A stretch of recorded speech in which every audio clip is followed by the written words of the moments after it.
हम सब आ रहे हैं, उनसे बात होगी ढंग से। हिंसा का कोई रास्ता नहीं है। आज आप एक औरत है, आप तो समझ सकती है ना, औरत की मान मर्यादा क्या होती है, सबसे बड़ी एक इज्जत होती है। एक दुखियारी माँ की इस कातर पुकार पर पत्थर दिल भी पिघल जाए, लेकिन यूपी पुलिस आंसू नहीं सबूत देख रही है। पुलिस शुरुआत से ही गैंगरेप की थ्योरी को खारिज कर रही है। तो दिल्ली के पीएम रिपोर्ट में जो मृत्यु का कारण आया है वो गले में चोट होने के कारण और उसके दौरान जो ट्रॉमा होता है उसके कारण आना बताया गया है। जो विधि विज्ञान प्रयोगशाला की रिपोर्ट भी अब प्राप्त हो गई है, जिसमें यह स्पष्ट रूप से बताया गया है कि जो सैंपल एकत्रित किए गए थे उसमें किसी तरह का स्पर्म और शुक्राणु नहीं पाया।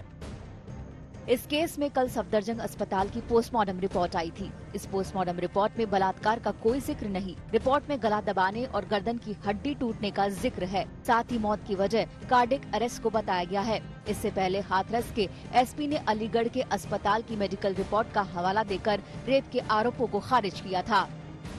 देखिए, मेडिकल रिपोर्ट जो अलीगढ़ से मिली है उसमें चोटों के बारे में बताया है, लेकिन जो sexual intercourse, force sexual intercourse जो कहते हैं, इसकी उन्होंने पुष्टि नहीं की है।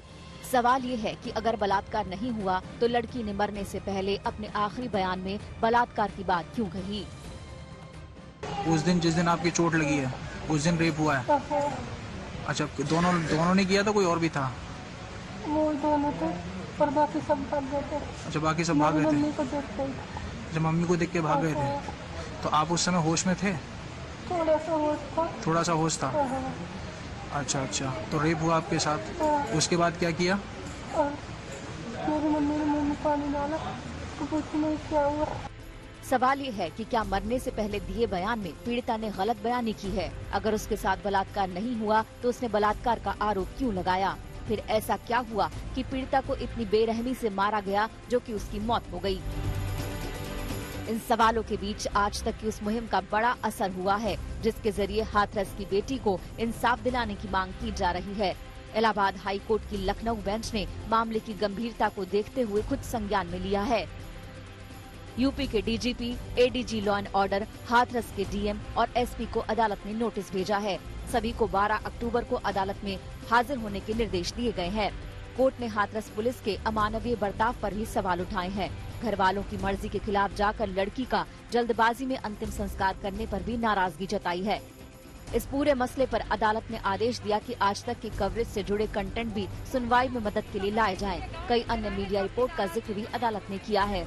उम्मीद है कि अदालती फटकार और संज्ञान में लेने के बाद मामले को दबाने की कोशिश में जुटे प्रशासन को अकल आ जाएगी। दिल्ली से संजय शर्मा, हाथरस से तनुश्री पांडे, अशोक सिंगल, अभिषेक आनंद और चित्रा त्रिपाठी, आज तक ब्यूरो। नमस्कार, मैं हूं अंजना ओम कश्यप। हमें उम्मीद है ये वीडियो आपको पसंद आया होगा। लेटेस्ट खबरों के लिए यूं ही देखते रहिए आज तक, और इस वीडियो के पसंद आने पर लाइक, शेयर एंड सब्सक्राइब करना ना भूलें।